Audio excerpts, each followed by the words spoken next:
Good evening. This is Maestro with a Dawn of War 2 Retribution Elite modcast. Today, we've got a 1v1 on Calderis Desert. Our first player is going to be Ruthless at heart, playing the Warp Spider Exarch, teleporting ranged commander for the Eldar. His opponent is going to be the Tenso, playing as the Apothecary, Space Marine commander with a heal and a targeted heal, passive health regeneration aura. So, looking forward to this game. We've got some great players here in Tenso and Ruthless at heart. High-level players, hopefully with some high-level micro.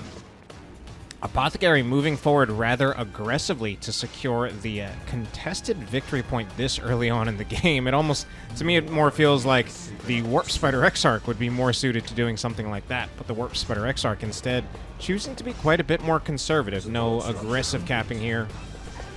The Warp Spider Exarch, in my opinion, can be a pretty strong 1v1 commander because of that baseline teleport. That kind of mobility is good for map control in a 1v1 game. It also means that he works as a counter to setup teams that you don't even have to invest in. You just have it right out of the gate. Howling Banshees not going to move forward. No generator to bash, and they would just tank a lot of damage going for the decap. In fact, they tank a lot of damage just trying to walk out of there. Managed to not lose a single model, which means that they can stick around to maybe capture a few points. But instead, it looks like he's going to use them to engage. Tactical Marines will take range damage, but this is some good micro by the Tenso, just kind of staggering the approaches. Eventually, though, the Howling Banshees will make it into melee. They are rather low on hit points, and with the Apothecary approaching, a potential heal online, they do just retreat out of there. Still not a single model lost.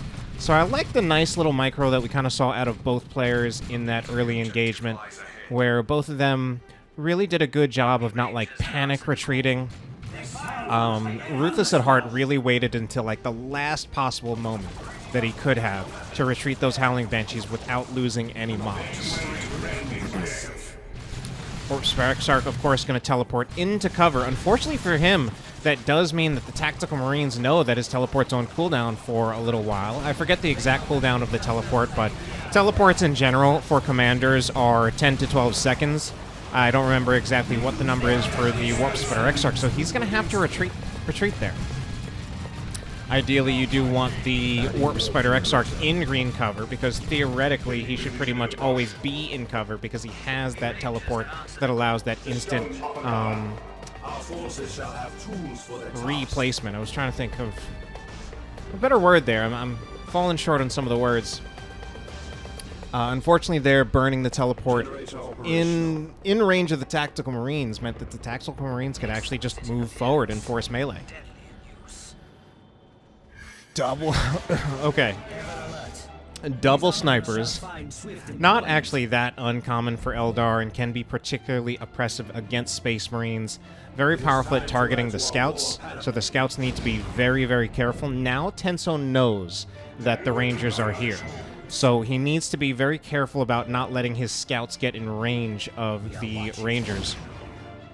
Of course, the way snipers work in Elite is a little bit different in retail, so they may not instantly drop a model from the double shot of the double Rangers, but they don't really want to risk it, and they certainly can't survive a second volley unless the damage is like really distributed. The double Rangers still going to be highly effective against the double Tactical Marines as well.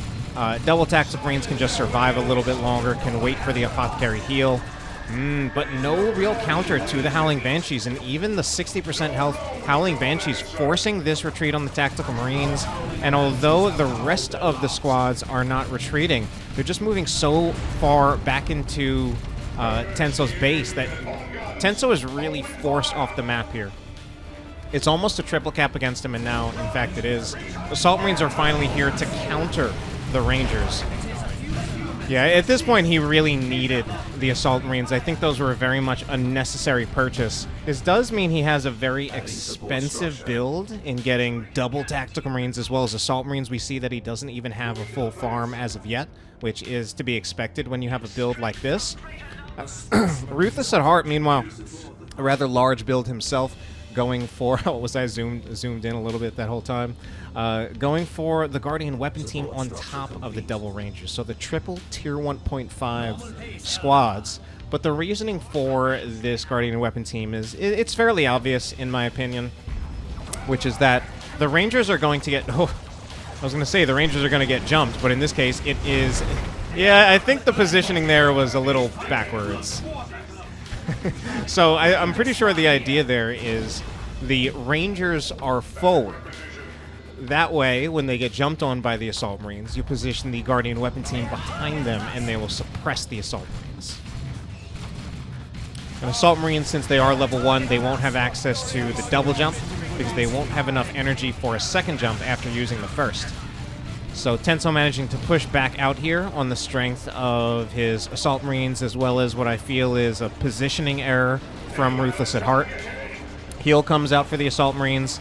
Assault Marines also very typical with the Apothecary, even in matchups where they aren't absolutely necessary, because of how powerful it is to give the Assault Marines a heal. Assault Marines are often leading the charge, they're often tanking damage, so being able to give them a heal is just incredibly useful. So big Tier 2 out of Ruthless at heart. Ooh, the Guardian Weapon Team not set up. Not fully set up before the Assault Marines jump in. So there's a concept and a theme behind this build that Ruthless at heart has, but he has not yet actually been able to correctly execute it. And that is allowing Tenso to come back into this game. That being said, Ruthless at heart, pretty soon going to have a lead. Not pretty soon. He already has a lead in terms of tech. Tenso just had to wait so long putting down his generators with a double tack build and Assault Marines that Ruthless at heart has a massive tech advantage, in fact. Pretty massive. It's the biggest tech advantage. We love tech advantage. Anyway, Assault Marines going to take another shot. Not Assault Marines. I'm confusing Assault Marines with Rangers. Rangers opening fire again. I don't think, yeah, this is not an engagement that Tenso wants, and he realizes it and still doesn't lose a single model. Can the Rangers do anything about that? I don't even think they're going to go for it. I was wondering if they were able to maybe get like another volley off on the lower health tack squad here. They might have been able to snipe a model, but they decide it's a little bit more worth their while to just capture the victory point. They're not going to do much generator bashing, but they could still be good against the Assault Marines. Where is the Guardian Weapon Team? The Guardian Weapon Team is capturing the point. Okay, but we have the Banshees for the counter initiation against the Assault Marines, so that works as well, if not possibly better. Howling Banshees with the aspect of strength, and we're going for a Wraith Lord. Very, very interesting to see the Wraith Lord. Typically, when you have this kind of tech lead, you usually want to get the cheaper vehicle. In this case, the Falcon would come out a little bit earlier because you can buy it at a cheaper cost. But we're going to see the Wraith Lord.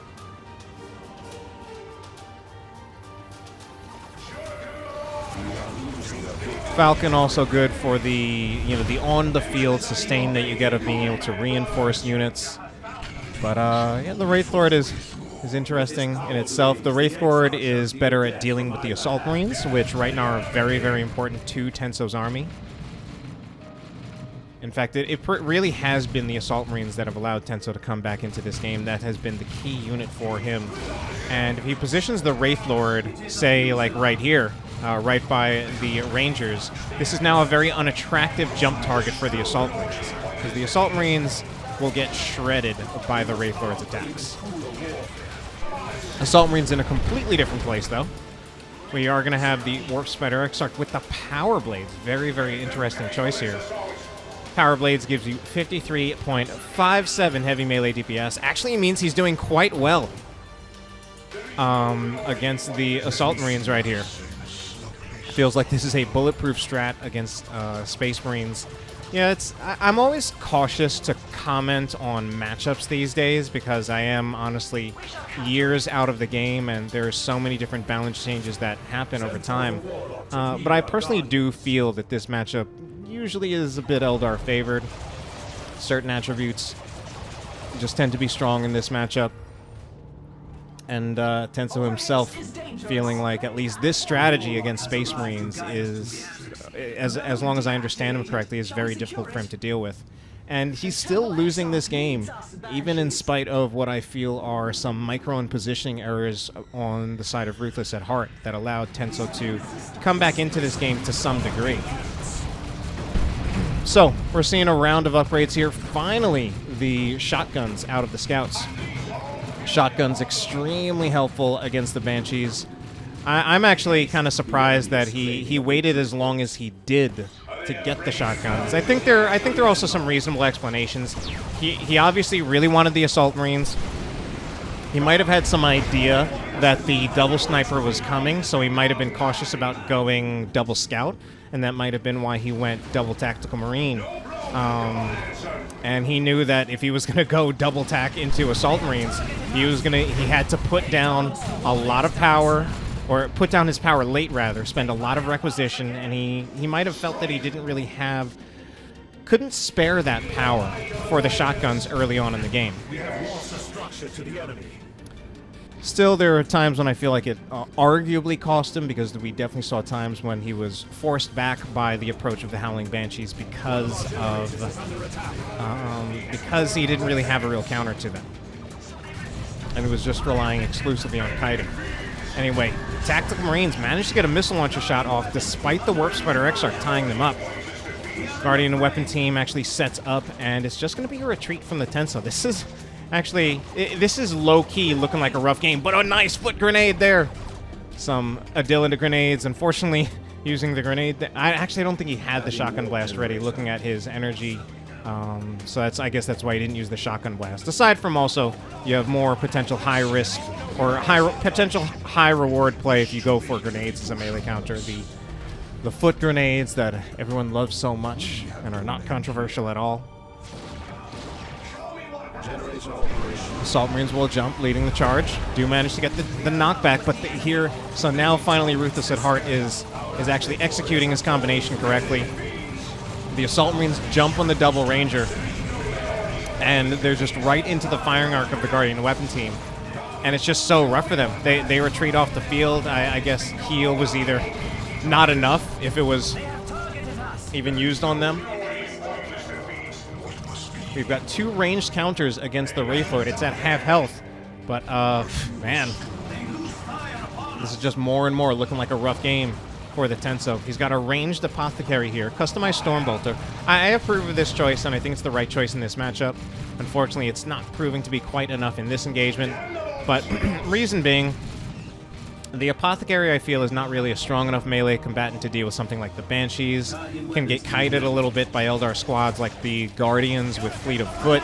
And he's also pretty much useless against the Warp Spider Exarch in his default melee form. This at least allows him to fight back against the Warp Spider Exarch, and even gives you a nice stun with full auto, which can also be very powerful against the Warp Spider Exarch. Especially if the Warp Spider Exarch is trying to go in melee. Enhanced Warp Jump Generator, so reduces the cooldown of teleport by 4 seconds. So I had said before that Commander teleports are either 10, 11, or 12 seconds, so basically this is going to turn his teleport into either 6, 7, or 8. Can't remember off the top of my head. He's just going to be darting around the map. Also increases the range, which also extremely useful. Whereas the Guardian Weapon Team going to be setting up behind the Rangers. He's pulling back, assuming Assault Marines, and there they are. And Ruthless at heart, rather, the Tenso realizes that it's not really worth his while to continue pursuing. He can get the victory point, possibly, but the Rangers are still just peppering in shots on the Tactical Marines. Assault Marines jump in somewhere. And they are just going to move back. And wow, look at that. I mean, there's a huge difference in where our 2 players are. Tenso really just struggling to stay in this game. He's getting a Dreadnought. He's finally getting... I mean, he's had these 4 squads for so long compared to the 5 squads plus the Wraithlord for Ruthless at heart. Ruthless at heart is actually already in Tier 3. Tenso going to lose another engagement, so he is going to be forced back. So it should be a double cap again quite soon. Is he going to cap with the Guardian Weapon Team? I personally don't really like capturing with setup teams because of the fact that your setup teams can't set up. I suppose in this case it doesn't matter because he knows that he just saw a full retreat, but still, I feel like you could have the Guardian weapon team setting up here as Tenso comes back out. I think maybe Ruthless at heart was looking to maximize his advantage. I think he wanted to try to make a generator bash happen with that one engagement. Yeah, now I'm really not like, he doesn't even get the point. So yeah, I think that was, I think the Guardian weapon team was just not the right unit to set up that point or to capture the victory point. So that is allowing Tenso to win this engagement.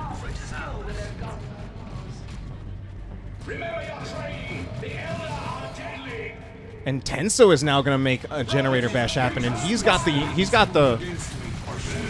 Okay, no, he's going to put more threat on the Wraith Lord, but he can kind of just like pick and choose or go back and forth because he'll put damage on the Wraith Lord.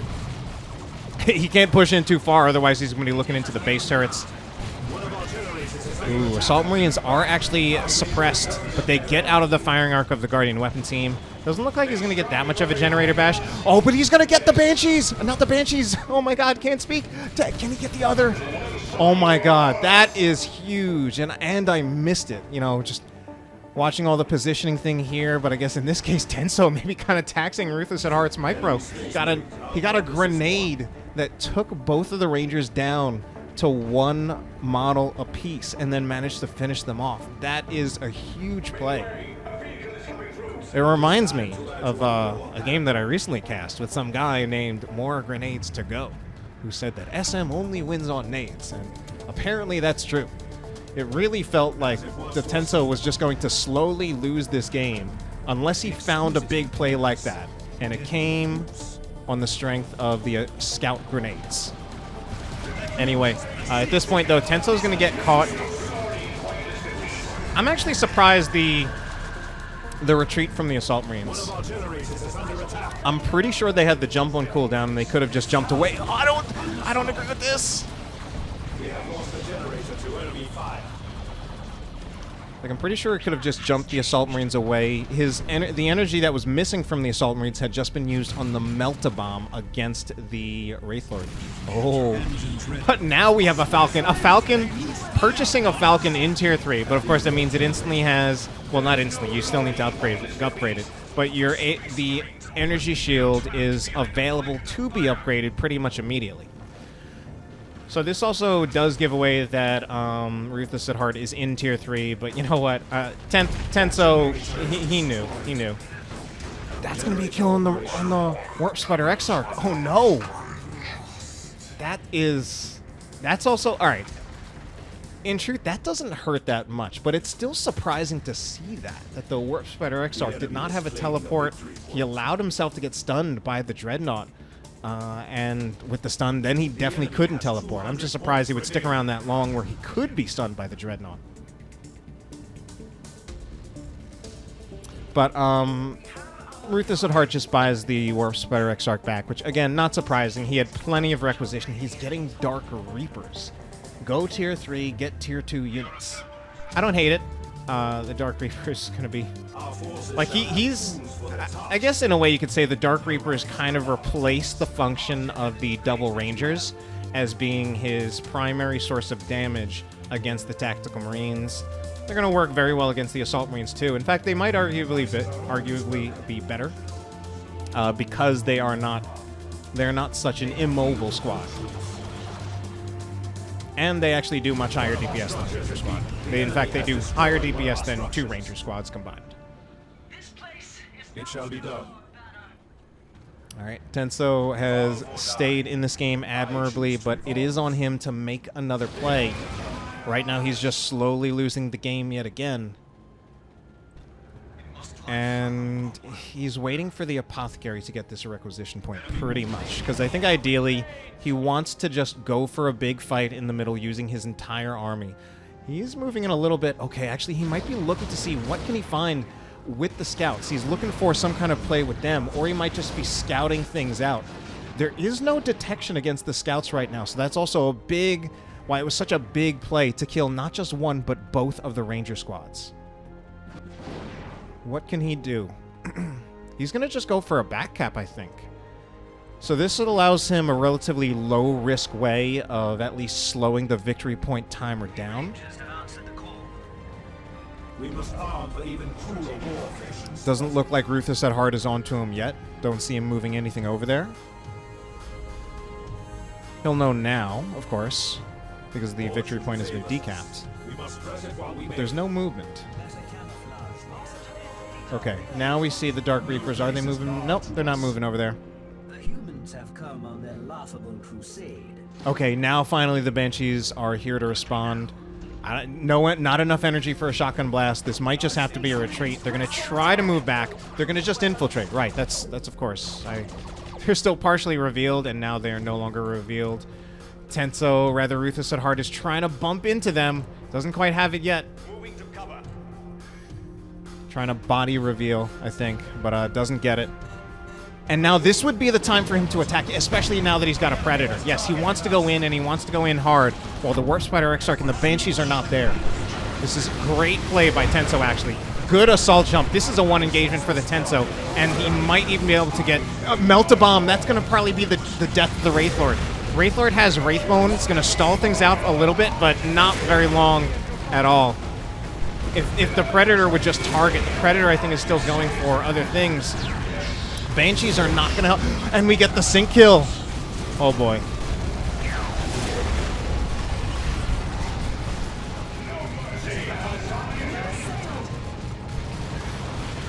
Tenso managing to stay alive in this late game, but he doesn't have the victory points.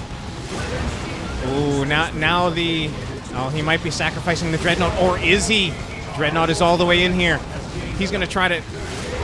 He needs to take out the Falcon for this to be worthwhile. 2 shots, no. 1 shot does it.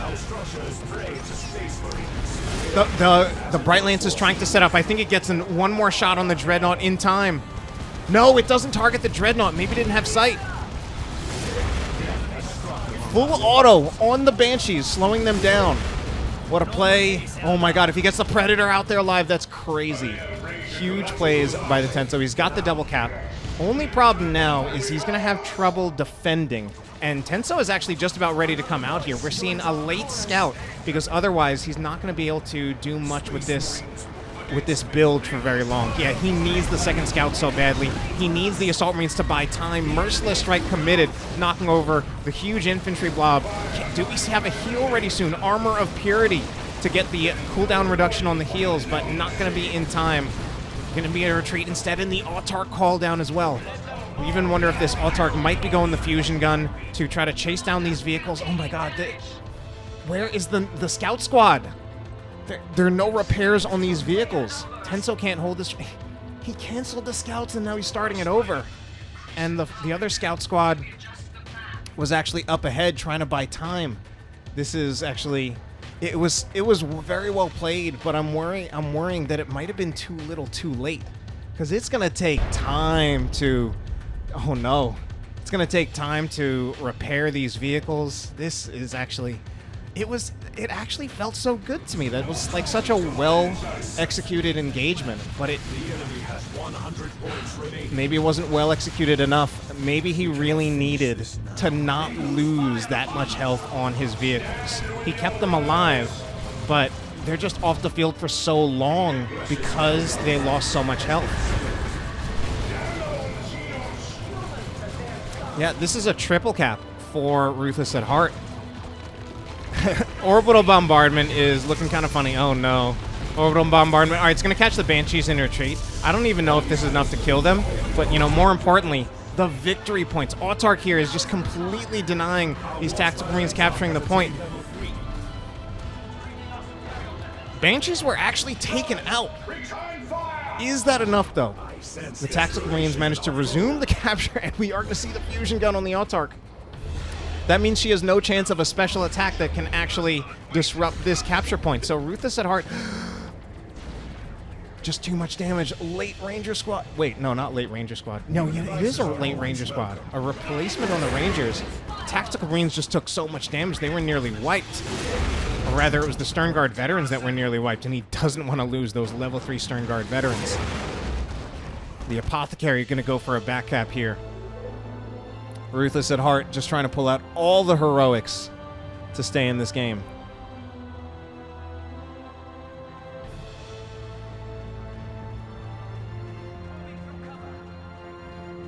All right, he's got the double scouts. Right now, both of them are focusing just on repairing the Predator. The Dreadnought is actually kind of scouting ahead. Went for the Assault Cannon. Makes a huge amount of sense at this point in the game. Can even just use that on the Guardian Weapon Team. He's going to do that, disrupt it. Not really enough. Oh, it has been... Guardian Weapon Team has been upgraded with Crackshot, or rather buffed with Crackshot. Guardian Weapon Team is going to soon be tied up by the Scouts, I think. Yeah, Scouts are going to tie it up. Oh, but not before the Predator is taken out. Warp Spider Exarch also had a hand in that as well. Warp Spider Exarch going for the Dreadnought, too. I'm not sure if he wins this one. In fact, I think he really doesn't.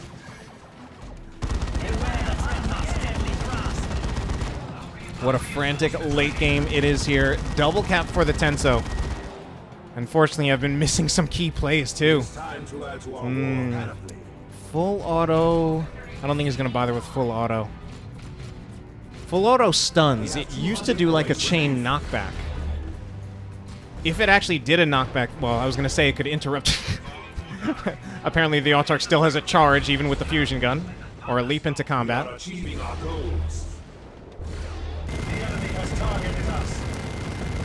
Autarch going for force melee, so the Apothecary taking cover, now getting back out of cover, because she's just going to run over here. Or rather, Autarch is fast. I believe her speed value these days is 7.5. I remember that, unless it's been changed again. I remember because there was a time when I was exclaiming, oh my god, the Autarch has speed 8, and someone corrected me that was actually changed in Elite Mod. It was reduced a little bit. But even with her current speed, her speed is pretty ridiculous. Ranger is going to maybe use a kinetic pulse here, but the Stern Guard veterans are back here at full health. He knows that the Rangers do not want to stick around here. They already lose one model, but they do delay the Apothecary a little bit. That is going to be some Warp Spiders called in now. We might see probably Haywire on these Warp Spiders. It's probably more or less why they were purchased. Oh my god, they also make it incredibly hard for the Apothecary to capture that point. Apothecary uses the heal on himself, but it's still a double cap. Well, soon going to be a double cap for the Tenso, and it's so much closer in this late game. It was looking pretty rough for Tenso for a long time, but he's now very, very much in this game. Bright Lance is gonna start firing. Dreadnought is going to manage to pull off. The barrage knocks over the Scouts. Scouts are definitely looking for a grenade here. They'll get it on the Guardian Weapon Team. Dreadnought has been haywired, so it's not doing any damage here. Scouts are trying to do damage to the Guardian Weapon Team. Guardian Weapon Team is forced off. Tenso is doing so well to target that Guardian Weapon Team to really give the Dreadnought the space it needs to just go to town. And Tenso is now looking like he's in a position to actually take this game.